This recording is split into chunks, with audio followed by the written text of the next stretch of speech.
get into our subject matter for today now that Ephraim is here. Normally, Tuesdays is for entrepreneurship, and we get into his mind. We're talking about goal setting, and I know this is a subject of interest to you, Ephraim. And now, in your notes, I see you're asking a question: is goal setting dead? Actually, why didn't you make it a statement and say She told me yesterday she doesn't really set goals, no New Year resolutions. No, I don't set New Year's resolutions. However, I have goals. Yeah, You have okay. goals. These are two different things. Yeah, exactly. Yeah. Yeah. So Am I right? Yeah. Yeah. She's I on don't she's- set New Year's resolutions. I do not do that, but I have goals on what I want to do So or to resolutions achieve are in a completely year. different from goals. Okay. She said a year, which I don't agree with 100%. No, I actually told him I set goals every month. I told him that. Okay, so she has. Are they goals or milestones? They are goals. Okay.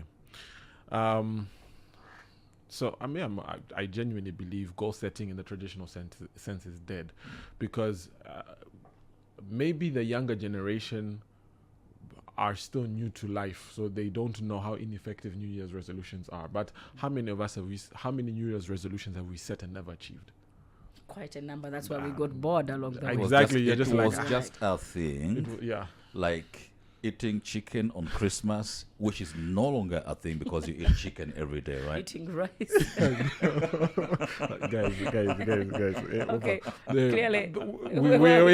we know where we grew up, but seriously though, like we had this thing of New Year, New Me, and I think actually, and I love the New Year, New Me statement, but I think New Year is not the best way to use as a measure. Now, what is a goal? Fundamentally, we could define it as many things. So Jesse, what is a goal to you? You would say it's a milestone. You'd say milestone. Okay, and then what is a goal to you?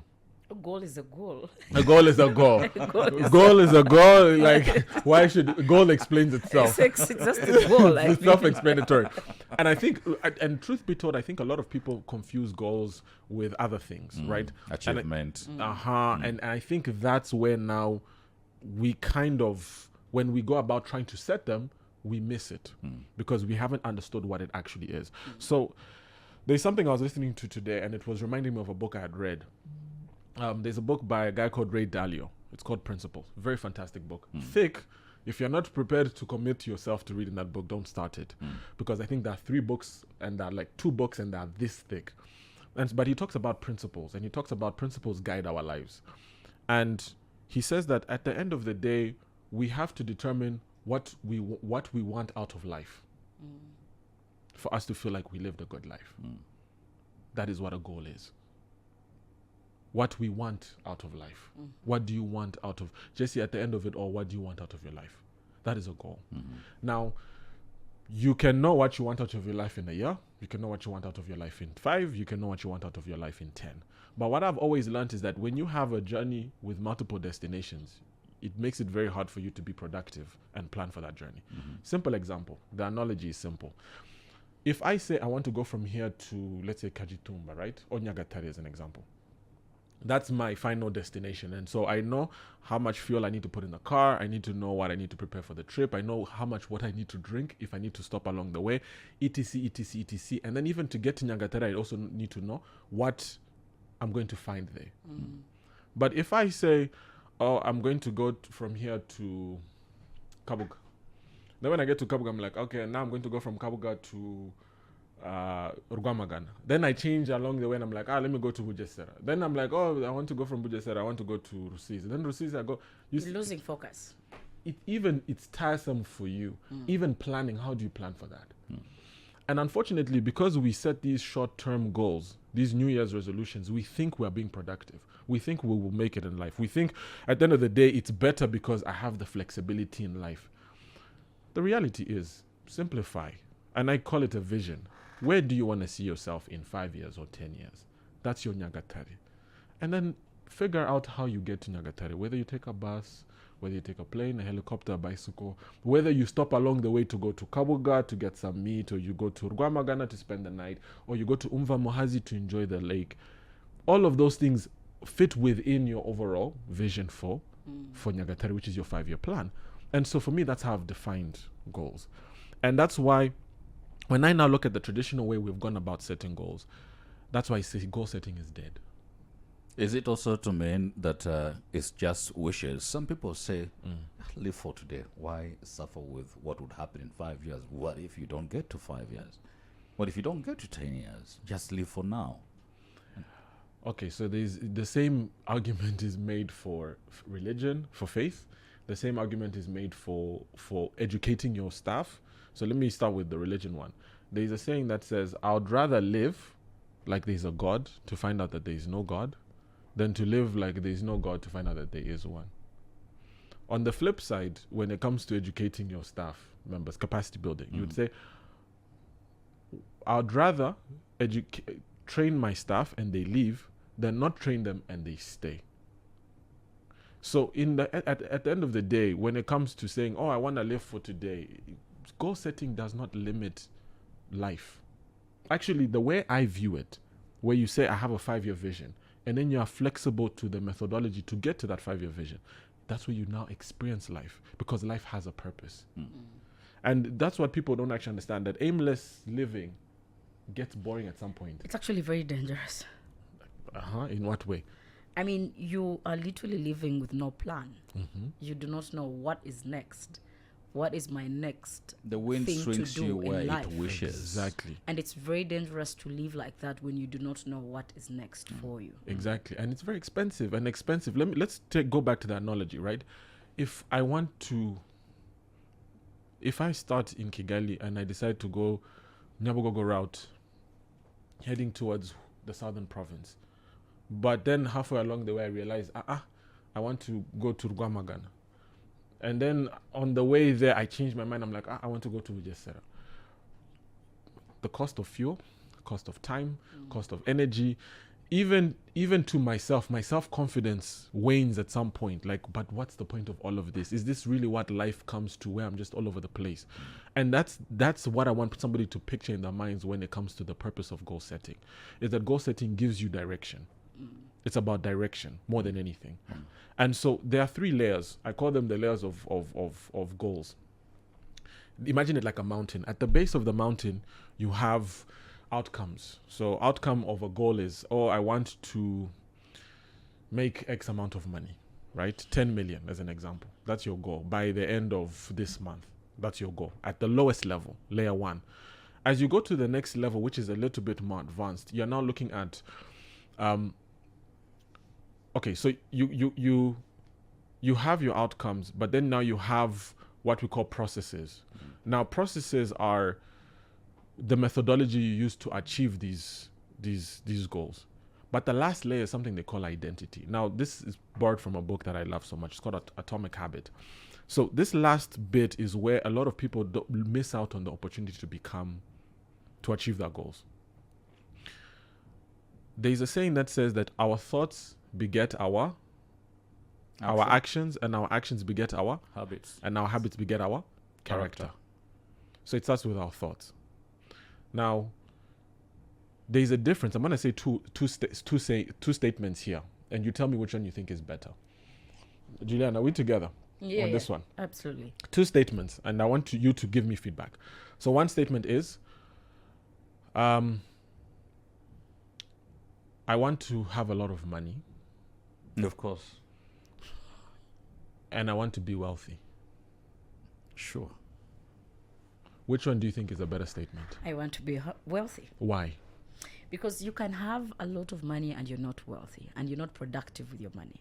Okay. Does that even make sense? But wealthy, you have property, you have other things, including money. You're hinting on it, but you're still not hitting on its head. Jesse, what's your take? Or between the two, which one is better? You can have a lot of money without a sense of freedom. When you are wealthy, you might not even have the hard cash, but have a lot of time to yourself. I love, you guys are good students. I would say clap for yourselves. Umva, people don't actually understand that the number one essence of a goal is to make you a better person. It's about identity. When you say I am wealthy versus I have a lot of money, I am wealthy is an identity. It's who you are. You're a wealthy individual. I have a lot of money is a state of being. It's not an identity. It can flip in time. Exactly. And what happens is that if you truly want to achieve quality goals, if you want to set quality goals, let's start with that, then achieve those goals, you need to say, okay, how can I address my identity? For example, you can say, I want to learn how to play an instrument. Or you can say, I want to become a musician. Those are two different things. One is about identity, the other one is about outcome. Or someone can even say, if we now go to the second layer, which is process, and say, I want to take time to learn how to play an instrument. But at what level does it inform your identity for you to now take on the responsibility to say, I want to achieve this?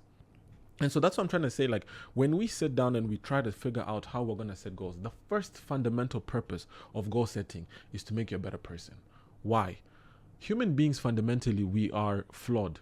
We are flawed in our existence. We are not perfect. If we were perfect, we wouldn't need to learn languages, we wouldn't need to go to school, we wouldn't need to experience social relationships to build a social understanding of the environments we live in. There's always need for continuous improvement. If we were born perfect, we wouldn't need to grow. We wouldn't need to eat. So if somebody sits somewhere and says, but me, I'm okay, I don't need to improve who I am, then whatever goal you set is never going to really take you anywhere. And if you set them from an outcomes perspective, like I need to have a lot of money, there's a high chance you'll never achieve it. But if you say, I want to become wealthy, that means you have to change your mindset. Coming back to what we said, thoughts beget actions, actions beget habits, habits beget character. And now character is who you are. 5 minutes onto 9 o'clock in the morning. Let's take a break and we should be back. Who is ready to go to Ephraim's masterclass? You wanna I be am. tugeze hano mu gasantere reka twumve uko bari hano babyakiriye niko umva madamu wowe byumva ute ko MTN iri gutanga smartphone zizana n'inyongera wibisakuza ahubwo batazimana n'inshuti zanyu zose zitaramara gufata izabo niko ninde wakanga inyongera di erega iyo ufite tekino waravuze no ku mafoto mabi no kuri phone zitabika umuriro ndetse no kuri phone ziduhenda mwabyiyumviye rero wikwisonde kujya kure kuko Tecno Camon 30 uretse kuba ifite amashusho aryoheye ijisho izana n'inyongera iryoheye umufuka wawe gana ku ishami rya MTN riri kuri hafi n'amaduka ya Tecno uhabwe Tecno Camon 30 maze uryoherwe n'inyongera ya Giga buri kwezi mu gihe cy'amezi 3 kanda akanyenyeri 345 akanyenyeri 8 urwego uryoherwe n'inyongera yawe amategeko n'amabwiriza birakurikizwa twaje ngo dufungure imiryango y'intsinzi igihe n'iki ngo dutere intambwe y'iterambere witeze imbere duhuze imibereho ya kera n'iya h'ejo hazaza twiteze imbere tugere ku bikomeye abakuru n'abato dufata n'urunana niyo ntego yacu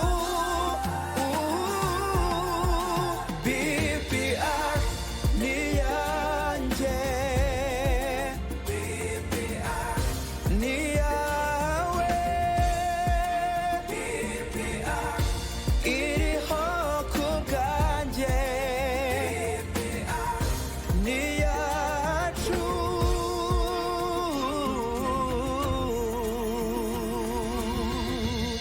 BPR Bank ibyiza ku bacu. Kigali in the morning brings you the 8 at 8. 8 big questions for a bigger conversation. Nothing's wrong. Sponsored by MTN. MTN. Everywhere you go. Unbelievable that we have just a few minutes to go, and this conversation is just getting to where it should be. Ephraim is with us. Quickly, Ephraim, before we get into the news hour, how can we call goal setting in businesses and in career? If you're saying goal setting is dead, I wonder the traditional sense. In the traditional sense, how can this be done for businesses and for, career pursuing women and men? Okay, so again, like I said, I'm a firm believer in you set a long-term goal and then just focus on what you called milestones, right? These are now actionable steps, but fundamentally based on your identity. So the long-term goal is you want to, let me take, for example, a business. You want to build a quality organization, right? You want to build a quality organization that delivers value not just for the customers, but the team members and also other stakeholders associated with the company. Now, that is your long-term goal. What that value looks like, for the shareholders, it's profit. For the customers, it's a good quality product or service, right? Now, you focus on delivering that across or through processes. So you focus on, what does a quality organization look like? Again, it's identity. A quality organization replies to customers on time. A quality organization pays its employees on time and pays them well. A quality organization recognizes its team members. A quality organization focuses on quality when it comes to the product. A quality organization pays its taxes on time and meets all its statutory obligations. That's just an example of that. The same thing applies to an individual in that career. If you go into an organization, you need to ask yourself, you're like, okay, I want to be a human being of value. Like, one of the goals I personally have is I want to be a human being of value. I want anybody who meets me, interacts with me, hears me, anything that touches Ephraim generates value. They are better off for meeting me than if they hadn't. That is my personal goal. What that looks like is, now, what does a person of value look like? They're a person of integrity, meaning that whatever they say they do. They're a person who keeps time. They're a person who is disciplined. They're a person who is well read, has something to offer. When you meet them, they are talking substance. When it comes to money, that if you do business with him, you're going to make money. And what does that look like? Competence. Am I competent to make money? So I will never enter into an interaction with someone if I know I can't leave value on the table for that individual. So now my identity is be a human being of value. Then I focus on the processes. So the same thing. When you now look at the processes, you now set milestones to measure your progress. Because I've said this before, you can't improve what you don't measure. So I'll say milestone number 1 for year number 1, which now can be your New Year's resolution or your monthly resolution. You say, how many times have I been late and what has caused me to be late, if it's time management? How many times have I made a commitment to somebody and I've had to break it verbally? How many times have I made a promise and I've not kept that promise? And so in essence, you keep measuring yourself to see if you're progressing towards that goal of being this high value individual. And so again, as a parting note to close this up, I keep saying the guiding principle that helps me is, it's a phrase. It's called small promises, big deal. Honor the small promises you make to yourself and to others, and you'd be surprised how that will have a compounding effect on your ability to achieve all your other goals, major and small. Listen, if somebody is not all the things that you have mentioned as being a person of value, then what kind of people are they? They are people of no value. I'm joking. But if somebody finds themselves in an environment where they don't add value to the place where they are. They are not well-read. They're not people of integrity. But they are people. They are just people. I mean, look at them. You'll find them in organizations. Those are normally the lowest, what we call Team C players. They're the lowest performing individuals. And the boss is just looking for an excuse to fire them. If they're at home and they're in a family, either as a husband or a wife, or as a child or as a sibling, people don't look for them. People don't rely on them. If it's a friend, when somebody's going through a tough time, they don't call them. How do you call such people, though? That's exactly what would you call them? I don't think there's a word you can associate to them, but I would say I call them low-value individuals, but I think that is not the right way to... I think that's a little bit harsh. Exactly my point, but I would say that... You want to make it sound sweet? No, Like- because they are humans. I mean... Little darlings of nothingness? Wow, that's even worse. That's even Yeah, worse. that's worse. Like That's worse nothingness. than even Ephraim's Low one. value, at least there's some value. Hariko, It's low, It's low. low. What Don't would be you those call But there are them? people like that, right? No, Yeah. Very many. interestingly enough, even us, it's very easy to slip into a routine where you Yeah. become that person. And that's what I'm trying to say. It's not like it's the people who are far. Even us, introspectively, how many times have you broken a promise this week? How many times have you not been a person of integrity this week? How many times have you met with people and all you guys are talking about are other people? Where you guys leave the environment and you guys feel worse off than when you met. Thank you so much, Ephraim. News Hour is up next. It's Kigali in the Morning. The 8 at 8 is brought to you by MTN. From around the world in 3 minutes.